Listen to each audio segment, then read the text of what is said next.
Everyone, to the American Red Cross's Be Red Cross Ready presentation.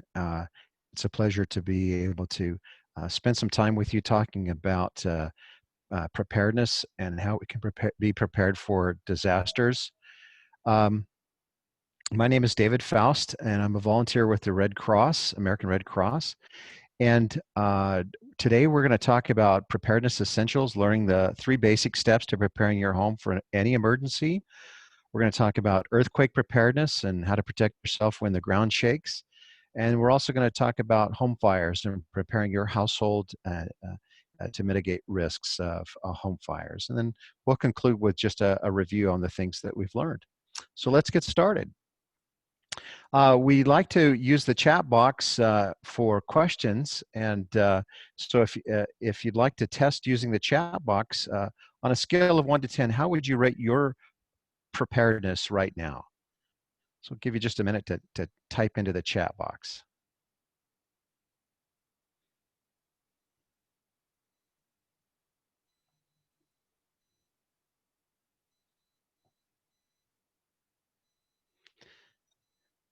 Any responses, Vanessa?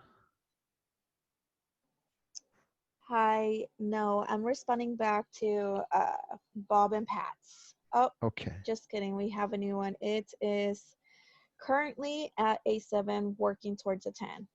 Ah, excellent. That's excellent. That's probably about where I'm at right now too. Well, let's talk about preparedness essentials here. We'll go right into our first portion of our presentation today. You know, odds are that a disaster, that in our area, a disaster will strike, and disasters happen often and sometimes without warning. They can affect really any community. And if it's considered a disaster if normal response systems are overwhelmed, people are hurt, and property is damaged or destroyed. Let's watch just a little video here on getting prepared. I got it! Hi. Can you help me? I got it. Thank you. No problem. Just like the rules to surviving Zombieland, there are steps you can take to be prepared for an emergency. It's the right thing to do. Talk with your family to make a plan. Look for safe areas to meet up if separated. And stock up on supplies. It's never too early to get prepared, so start now. Right now? Right now. You can't predict emergencies, but you can be ready. You're welcome, America. Visit ready.gov today. Well, to learn fortunately, we more. don't have to worry about zombies attacking, at least not today. But which hazards do we face in our area of the ones that I've got listed here? What do you think? And if you want to either do an audio or do the chat, either way we could do.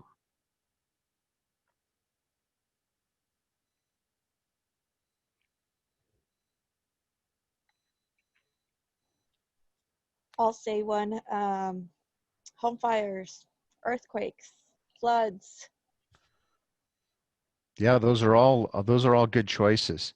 So, you know, here's my list: home fires, earthquakes, floods, wildfires. Maybe not directly, but indirectly we're impacted by wildfires because of the smoke that sometimes overwhelms us and the ash.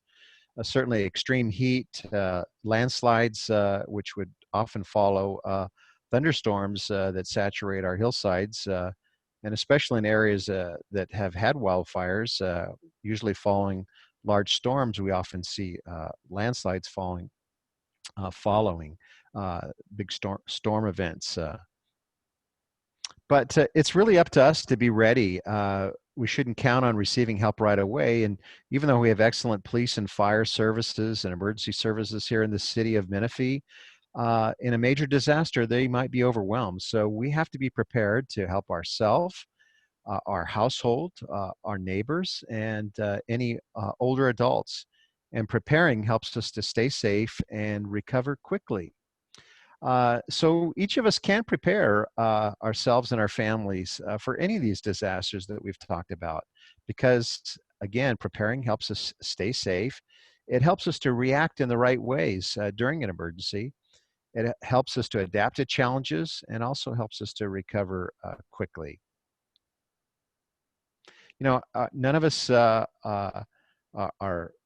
are perfect, and and our plans may not be perfect, but if we're moving in that right direction, we can be better prepared every day. So in the Red Cross, we have a theme called "Be Red Cross Ready." That's our kind of our slogan, and there's three components to that: get a kit, make a plan, and be informed. So let's just touch on each of these just for a second here.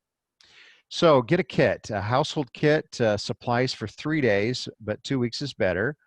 Having a go bag, which is a mobile version of the supplies for 3 days in case you need to evacuate quickly. Supplies for each member of the household, and then customized for your personal needs and the disasters that we talked about that are common in our area. And then don't forget to consider a workplace or a car kit as well, and a little bit more on that in a minute. So how much water do you think we need per day in our disaster kits? Any ideas? You can use the chat box or turn on your microphone.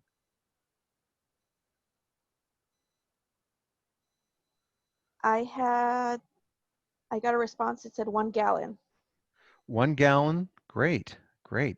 1 gallon per person per day is the recommended amount of water. That's for both drinking and for sanitation.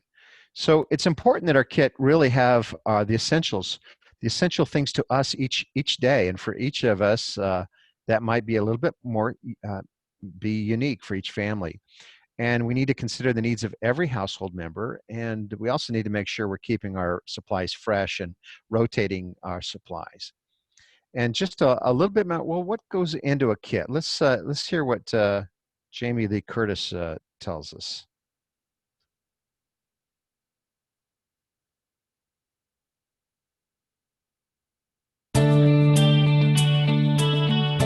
Hi, my name is Jamie Lee Curtis. I'm a very proud Red Cross volunteer here today to talk about emergencies. Because emergencies happen every day, and you need to do more than cross your fingers to be prepared for them.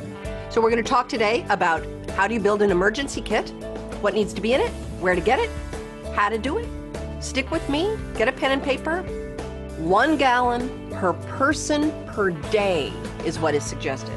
Food that isn't refrigerated. Protein bars, great.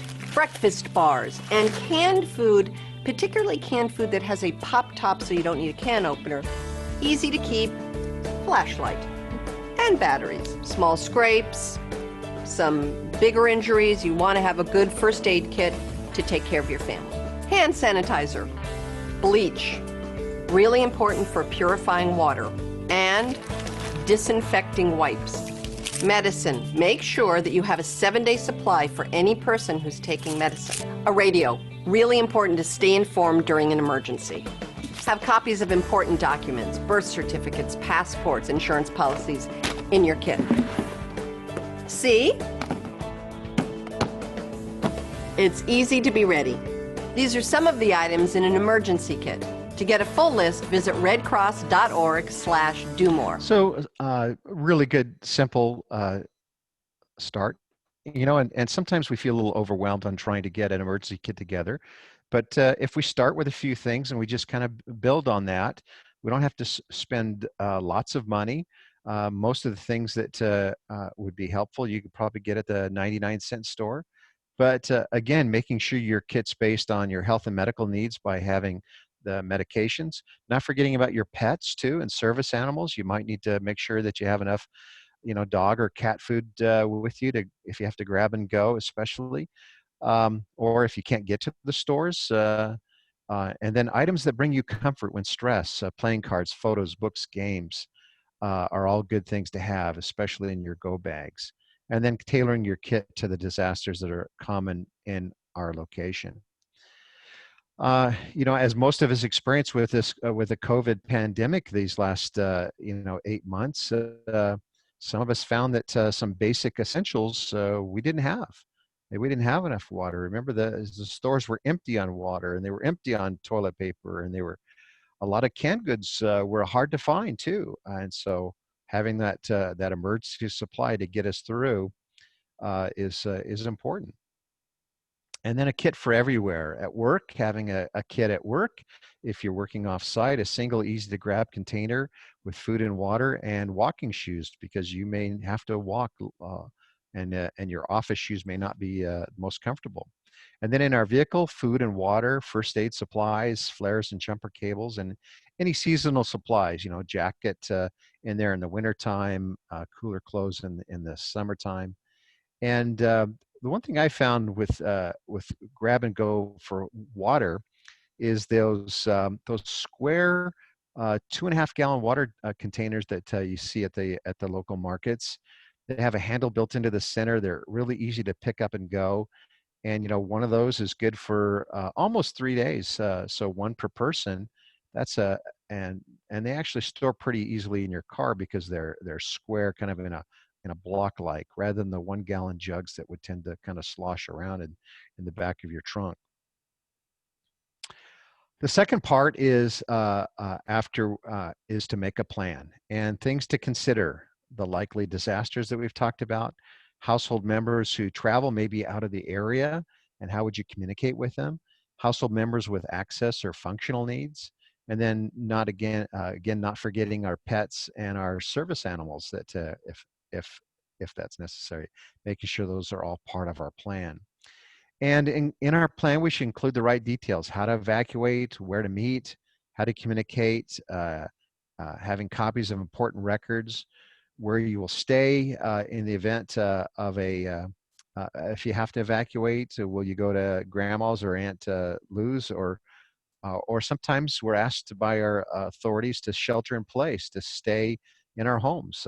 We all faced that with a pandemic, stay home for 2 weeks, they told us early on. And it's really important that we practice our plan. Just another note about records too. Jamie Lee talked about having copies of records, and she showed kind of paper copies. I would recommend, if you have paper copies, put them in a plastic bag so that in case there there might be rain or flooding or something, that they wouldn't get damaged. Another good idea is to scan everything and then put it on a little flash drive that you just carry on your keychain or throw into your emergency bag, so that you have your records at your fingertips if you need them. Dave, we had Yes, a comment that said, yes. when it comes to vehicles, never let your fuel go lower than half a tank, which is a great point. That is a great a great point. My dad always lived by that rule. He was a LA City fireman, and he also always considered a half a tank an empty tank in his mind. So he never let his gas tank get half full, and that's something that even the Red Cross even reminds us today. Probably something I should embed into my presentation too. Thank you for that. That was great. The third component of our Being Red Cross Ready plan is to be informed, identifying how you will get information in an emergency, understanding about weather alerts, and also following instructions from authorities. It's also a good idea to know your neighbors and let them know when you're traveling, so that if there is some major disaster in your neighborhood, people know that, hey, Dave and his wife are out of state for the next few days or for the next week or so. So people aren't searching for us when in a major disaster. Knowing how to communicate to each other is a critical component of being Red Cross ready. Let's talk about communication just for a second. Here's to the things that can keep us safe. Those we use all the time with hardly a thought. Those that are silently standing by to save our lives. And now, those that we carry with us everywhere we go. Many mobile devices will now bring you wireless emergency alerts, real-time information directly from local sources you know and trust. With the unique sound and vibration, you'll be in the know wherever you are. So FEMA certainly has an app like that, and the Red Cross has an app that's really good. So just a knowledge check: the 3 steps to being Red Cross ready are: number 1, get a kit; number 2, make a plan; and what's the third component? Anybody remember? be informed. Be informed. Know how to communicate and where to get good information on what's happening. Any questions on this segment of our presentation? Or comments? We have a comment, Sure. and it is, let me click on it really quick. To also create a evacuation go list. And it starts with grabbing. It says what to grab if we only have 5 minutes, then 15 minutes, then 30 minutes, then an hour. That way we don't have to try to remember what is important. Sure thing. And you know, you could have a quick bag right next to your bed of just you know, your a phone charger and maybe a jacket and um, and maybe you keep your phone there if it's not right by your nightstand in your bed, by your bed. But in your go bag, I keep mine just inside the garage door from the house, so it's in a convenient, easy place to grab. I just can open the garage door from the house to the garage and just reach over and grab the bag to go. And then, of course, having some things in your car too. But having a kit for your home could be a little bit more expanded in case you were actually had to just shelter in place. Having a tote that you can pick up and go. So I like that, having kind of a staged plan. That's all good. So let's talk a little bit about earthquakes and earthquake preparedness. Yesterday was the great shakeout, and hopefully at 10:15 yesterday that you participated in the drop, cover, and hold drill. Let's talk a little bit about earthquakes, okay? When the earth shakes, the ground moves, and things start to fall, you'll ask yourself, how prepared or unprepared are you? Have you removed objects from over the bed and over your head? Anchored your possessions securely to the wall. It won't be a pain, and you're not doing it in vain. Are your emergency kits packed? What about your family, your friends? Do they know what to do, how to get in touch, and where to meet? Do you know how to drop, cover, and hold on, covering your head and neck? What if you're outside? Or in a car?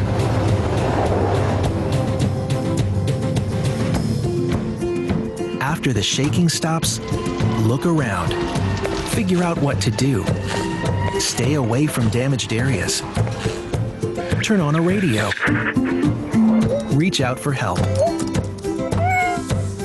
And if you're trapped, do not move about. Stay calm. Only shout as a last resort. Once everything and everyone is safe, get prepared. An aftershock could be on its way.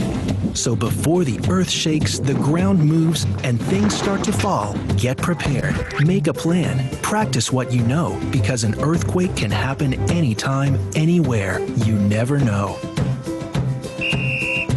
America's Prepare-a-thon. Be smart. Take part. Prepare. You can certainly get more information at shakeout.org on earthquake preparedness in general. So what is an earthquake? It's a sudden rapid shaking of the ground. It can happen anytime and without warning. It causes structural damage and injury from falling debris, and it can trigger landslides, avalanches, fires, and tsunamis. Certainly in Southern California, we are very familiar with earthquakes, and earthquake preparedness should be really a basic. So here's something that we all participated in yesterday with the Great Shakeout, is that we learned to drop, cover, and hold. And we stay in that position until shaking stops. If you're in a wheelchair, they suggest that you lock your wheelchair wheels, bend your head, cover the back of your neck, or if you're in bed, you protect your head. So true or false, the doorway is the safest place in the home and can be used to protect yourself from injury in an earthquake. What do you think? You can answer in the chat box or turn off your microphone. Turn on your microphone.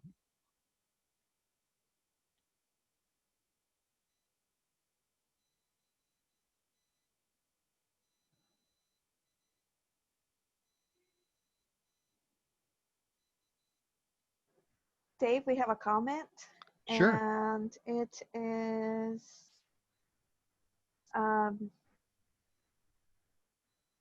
it used to be, but I don't believe it is anymore. Question mark. That is correct. It used to be that was what we told when I grew up, get in the doorway because uh, bef- 30, 40, 50 years ago, the doorway was the most structurally supported part of your home. But that's not true with the homes that are built today. Pretty much any the doors are no stronger than any other wall in the house. So really, the best place is to get under an object like a table, if possibly, or actually, if you can't get under a table, just sitting down with your back against a load-bearing wall. So if you're trapped inside, though, don't move. Call for help if you have your phone with you, and if you don't, just make noise. Some kits uh, recommend that you put a whistle in your kit if you could actually get to your kit, and then but if you can't even get to your kit, just making noise so that when rescuers arrive, they can actually find you. And that applies maybe not even just at home, but if, let's say, if you're in a public place like the shopping mall or some place that's not your home and you're trapped in an earthquake, parking garage, for example. If you're outdoors, they recommend that you find an open area. So avoid buildings and power lines and trees and streetlights. These are all things that could collapse or fall on you. So try to find an open area is the recommendation. And if you're driving, pull over to an open area. Don't park under the bridge or under underpasses or again, power lines. Being in an open area in an earthquake is always the best bet. After an earthquake, you should try to let loved ones know that you're safe, but also be ready for aftershocks and additional hazards associated with the earthquake. There may be downed power lines and open fissures in the ground and lots of debris and maybe even gas leaks and things. So be aware of those hazards and take care of yourself and your household and your pets. And then be informed. Monitor the local news and the NOAA radio. That's National Oceanic Atmospheric Administration radio. That will give you localized weather alerts. Any questions on earthquake preparedness, or questions or comments from our group?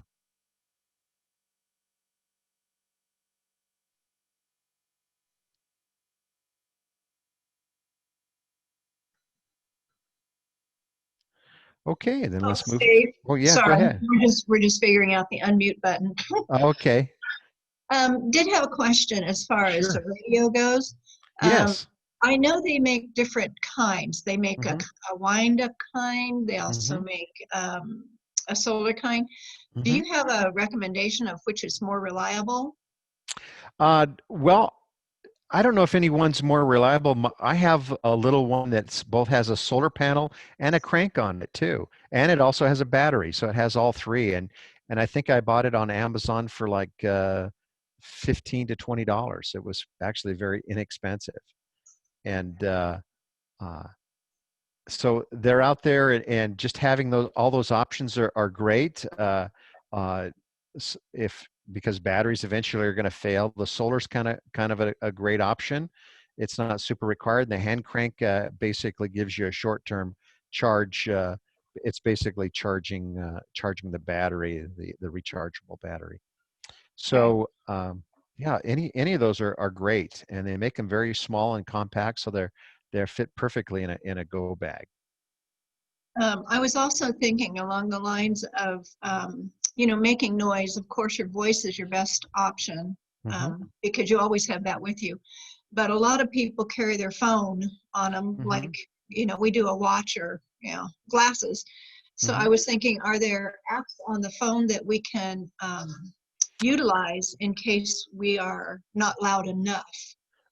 Well, I'm not familiar with an app that would make noise, but certainly if you could turn on uh, uh, go to like a radio station and like an iHeart radio app or something that would play music, or you've got music downloaded on your phone, turning on the music on and blasting that out would at the highest volume might be a good option there. Okay. So that your voice doesn't wear out on you too over Hey, time. Dave, just a comment on the Yeah. earthquake thing. Uh-huh. We've taken some classes and stuff down in Poway because they had fires and all kinds of things. But Sure. one of the stay in place, shelter in place Mm-hmm. comments that we heard over and over was, and because water, besides air, water's your next necessary item. Mm-hmm. And people prepare with lots of water, they put it in the pantry or whatever, but then the house collapses and they can't get to it. So what their recommendation was to have a supply, at least a 1-day supply in different parts of the house. So the obvious one would be the bedroom because you spend 8 hours in there. Mm-hmm. So, you know, if the earthquake happens in the middle of the night, you've got some water potentially right there with you. And maybe in the garage, and maybe, you know, that kind of situation. Not all eggs in one basket kind of No, concept. that's wonderful advice. Yeah, having near your go bag in your pantry, in the garage, in your car, diversification of all your supplies would be a good thing because you just either in case you're trapped in one area or you can't get to your garage. That's great. Those are great suggestions, Bob. Thank you. So let's talk about home fires, the third phase of our presentation today. So what do you think the leading cause of home fires is? You can answer in the chat box or through your microphone. I'm thinking maybe Greece. Grease? Uh-huh. Yeah. I think you're really close. Grease is associated with cooking, and really cooking is the leading cause of home fires, and accounts for 46% of home fires and about 19% of the deaths. 25% from electronic devices and or mechanical failures, you know, heaters and things that we've left plugged in. 25%, but it has a pretty high death rate as well. But look at smoking too. Low percentages on the fires, but the number of deaths are actually the highest. But so yes, grease fires, cooking fires, that's the leading cause of home fires today. So to reduce our risk of fires in our home, we always need to stay in the kitchen when we're cooking and never leave anything burning unattended. And then having a fire extinguisher close by. There's a slogan that says, keep an eye on what you fry. So don't walk away from that, double boiler, or if you're frying chicken or vegetables or something like that. Just walking away, turning your head could end up in disaster. Also, keeping things 3 feet from heat is a recommendation. So plug appliances directly into wall outlets. I hope your floor of your living room or your bedroom doesn't look like mine does sometimes, where we've got so many electric devices and chargers and everything needs to be plugged in, and we end up with a bunch of crazy rat's nests of plugs. We don't want to overload our outlets and circuits, and make sure that electrical cords are used safely.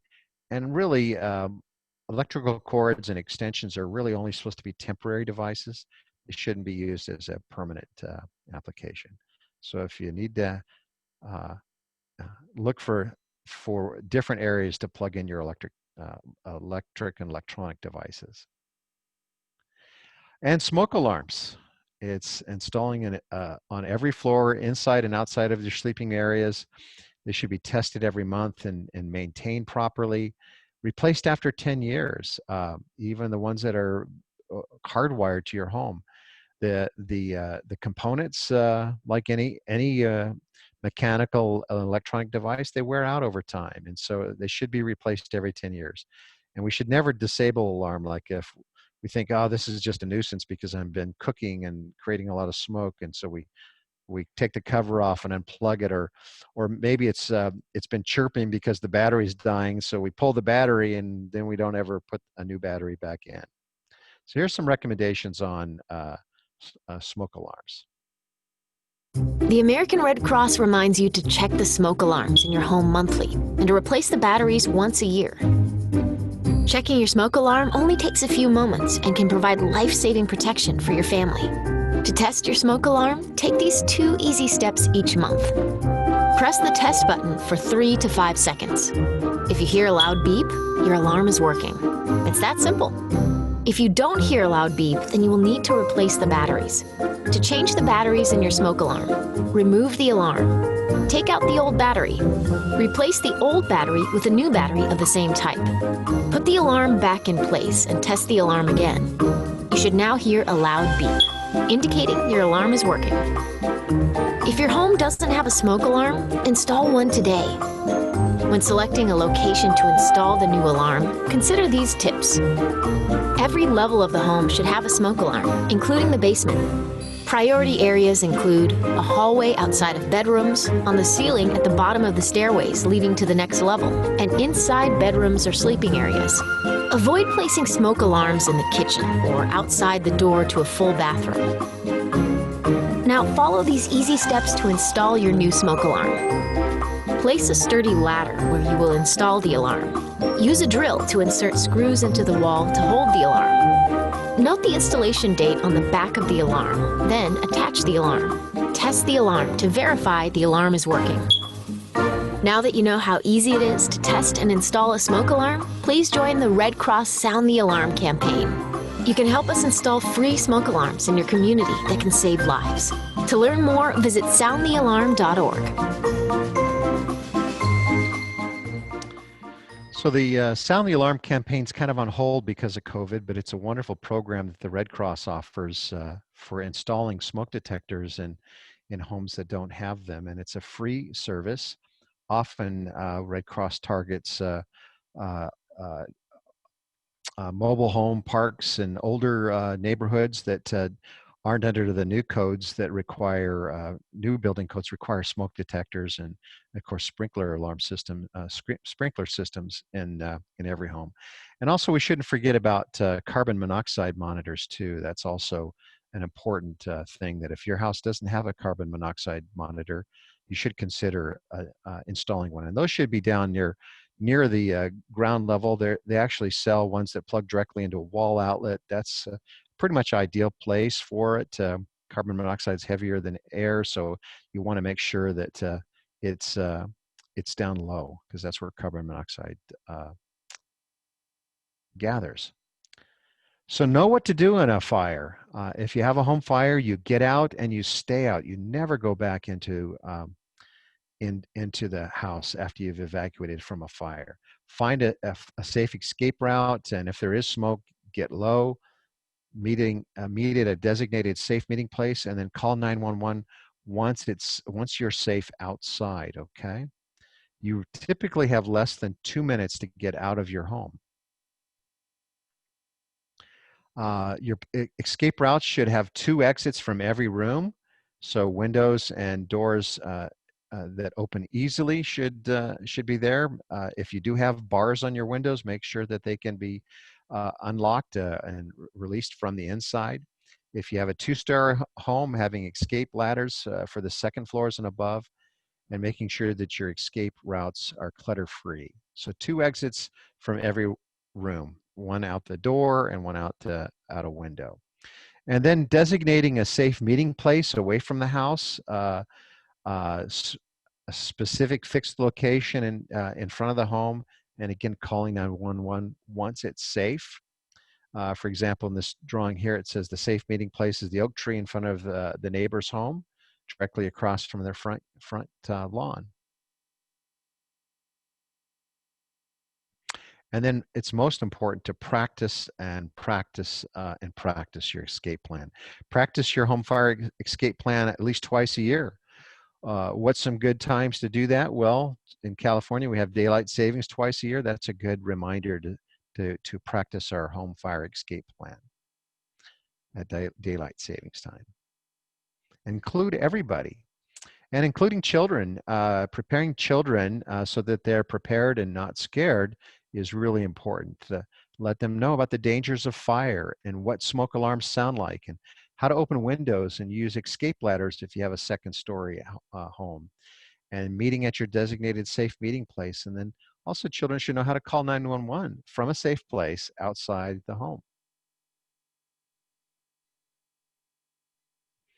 If you're in a closed room and you smell smoke, feel the door, and if it's hot, don't open the door, because that could let the fire into where you're at.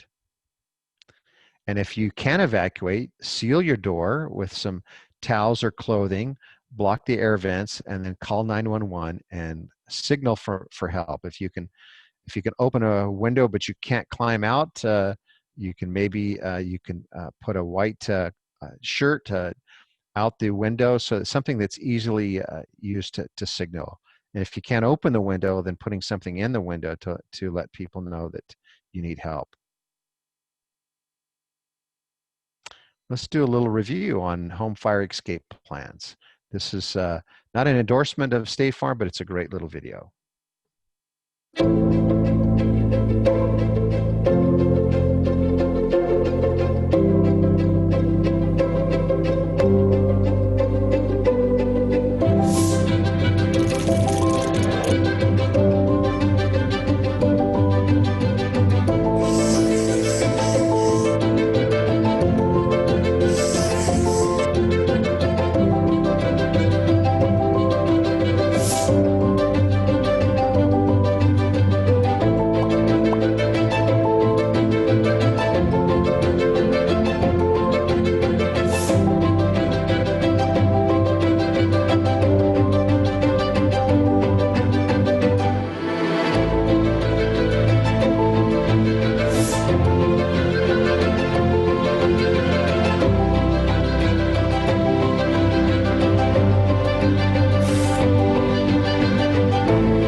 All right, good review there.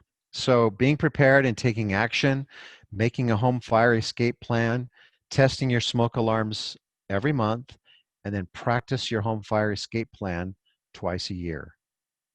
And you can be safe and be better prepared in case a home fire does occur in your house. So true or false, when your smoke alarm goes off, you only have 2 minutes to look for your emergency kit and leave the home. Yeah, that's true. Yes, fires go really quickly. I'm not sure if how many of you got a chance to read the Menifee 24/7 article about the fires, the fire at the apartment complex in Sun City just last week, and neighbors were alerted to this smoke and knocked on everybody's door. And of course, this is pretty much all seniors living in this apartment complex. And one of the neighbors told the story that they knocked on the door, and eventually the person came to the door. They were able to get out, and within it just seemed like minutes that the room that this one particular lady was in would just become engulfed in flames. Fortunately, of those 5 units, nobody was injured, and they were able to get out quickly. But it just speaks to smoke alarms, smoke detectors, having good neighbors that are looking out for each other, and that could have been a real tragedy. So getting out as quickly as you can. Don't ever run back into the house. Um, you know what? Some people recommend that you practice your evacuation drills with your pets too, so they know to come to you when you call, so you can quickly grab your pet. And often pets sometimes go and hide in emergencies, and that can lead to tragedy for people that are actually searching for it. But I can testify that having a smoke detector will save your life and makes a tremendous difference, and your survivability. And it's why the Red Cross supports and has the smoke detector installation program. And so make sure that's a part of your plan. So in conclusion, let's just review a few things. For your Be Red Cross Ready checklist, you know what disasters are most likely in your area. You have a household disaster plan and you practice using it. You have a disaster preparedness kit. And additionally, though I didn't touch on this, at least one member of the household should be trained in CPR and first aid. And that will always be beneficial to you and your household. Also, I recommend that you download the free Red Cross Emergency app, where you can get all different types of alerts. I have the app, and I've got alerts for the for multiple areas, for my brother up in Idaho, my mom out in Fountain Valley, and my sister in Texas. So if they're having issues, I get alerts that come in to let me know that something's going on in their particular areas. Plus, there's just a lot of great resources on all the topics that we just talked about. I really recommend you download the Red Cross Emergency app. It's a great tool to have to help you in your preparedness. And I really appreciate you joining us today. I know virtual is not as great as being there and having that interaction with you, but I hope you've learned a few things today in your emergency preparedness. And I'd be happy to answer any last questions before we close.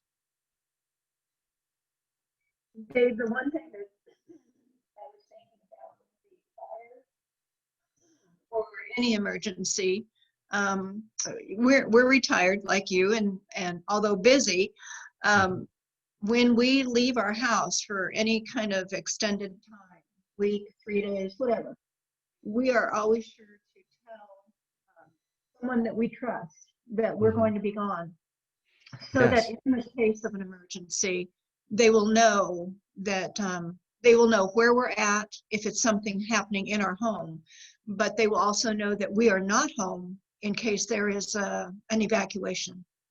That's excellent reminder. Thank you, Pat. That we try to do the same too, not just for emergencies, but just in general. And it's good to know our neighbors and to help each other, right? And I think that's what we started out with talking about, that in any kind of emergency, it's good to know your neighbors and help each other, because we are going to be on our own, especially in a major disaster, to help ourselves and our family and our neighbors. And those are good points. I'd love to ask if each of you could take your phone and just point your camera. You don't have to take a picture of this, but if you point your camera at this QR code here, it'll take you to a survey, and you can it's an anonymous survey, but it gives us feedback regarding the presentation and how we could improve it and make it better. But I really thank you for your time today and appreciate all of your participation. And is there any other questions before we close? I have one, Dave. We used to live in Poway, and in 2003 they had the Cedar Fire. The massive Cedar Fire was there, Scripps Ranch next to it. Massive losses and things like that. And then again in 2007, different part of Poway was affected, and we the city it's a small city by itself, so but it's kind of surrounded by San Diego, the city of San Diego. So it was on its own in many ways, and they had many classes and all kinds of things like that. But one thing that they did that was unusual, this is 2010 it was running, I believe, because that's when we moved back there. It was called Next Door. And what it amounts to, this was the beginning of Next Door. And I know that it has spread. And I think it's actually up here in Audie Murphy too, but it doesn't seem to be well organized. The city of San Diego, Poway, which is 50,000 people or so, set this thing up. And basically what they did, they worked with Next Door, and it was tied into their emergency response group.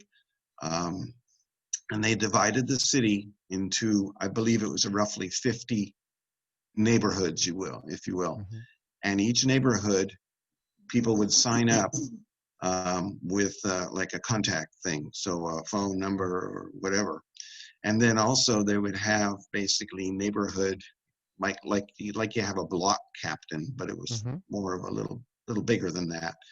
And that block captain was the first person to be notified and things like that. But they also tried to get people to sign up. So the more people who were part of Next Door could be notified by neighborhood via the city's emergency response team. So if there was a water leak or a fire over on the south side, maybe 2 or 3 neighborhoods would get notifications, not the whole city. The point being, you don't put the whole city in panic when you've got a localized situation. And it was very effective. And it was a beginning program. Has anything like that ever been suggested up here? Well, I know I'm familiar with the Nextdoor app, but what you're speaking to is really what CERT is all about, and community emergency response teams, and which the city has been working towards organizing, and CERT encompasses training the individuals to help themselves and their neighbors, and to organize by communities. And have drills and have block captains and things like that. And maybe Vanessa, could you speak a little bit more? Vanessa is one of the emergency managers for the city of Menifee. Could you, anything you can add, Vanessa, on the city's plans for organizing and communicating in emergencies? Yes. To your question, we, as of right now, have not done a drill just as far as what to kind of report of incidents around the city. But we are going to work with our public information officer and see if both her and I and a few other staff can bring the mass notification to the city.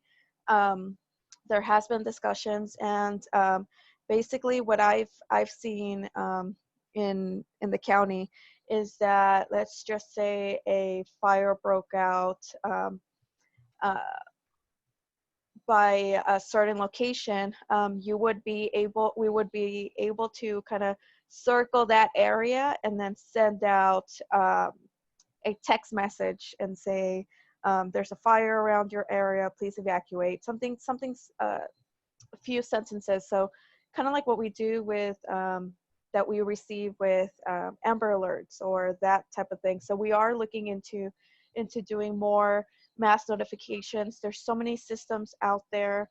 There are systems where you just sign in and you put in your email address, your phone number, and then every single time there's a huge incident, you would be notified. Or we could be able to just, with a certain notification, just circle the areas we want to receive those text messages. So the city is looking into it. I haven't seen the Nextdoor portion of it, but we would definitely be interested in kind of looking at other ideas as well. I'd recommend someone contact the city of Poway and see what their status is, because the Nextdoor thing started out basically with more broad use. So if you wanted to ask your local neighborhood, because they had broken it up into so many pieces. You know, I need a new doctor, I need a vet, I need a, so there was a social side to it, not like Facebook or not like anything or Craigslist, but very, very localized. So people down the street would recommend a vet, but it had this underlying thing with the mass communication being so specialized, so that they could pick 3 neighborhoods that were affected without, you know, a super alert, which is what we typically get from some of these things from the county. So we get something about Lake Arrowhead is, you know, burning, and but that's not totally relevant to most people down here. Or, you know, Riverside is burning. It's not as relevant and it's not as urgent then, you know, Menifee South is burning. So anyway, it was a program. They did it. I know it was operational in 2010 or so. So there's some experience there. So if somebody wants to dig into it, I'm sure they would be willing to share their experience. Definitely. Thank you so much for the information. Okay. Well, thank you everybody again for your participation today. And we're going to end this session. And again, you can learn more about emergency preparedness and all different types of subjects by going to redcross.org. And we encourage you to do so. And thank you again for your time today. All righty. Thank you, Dave. Bye-bye. Bye-bye.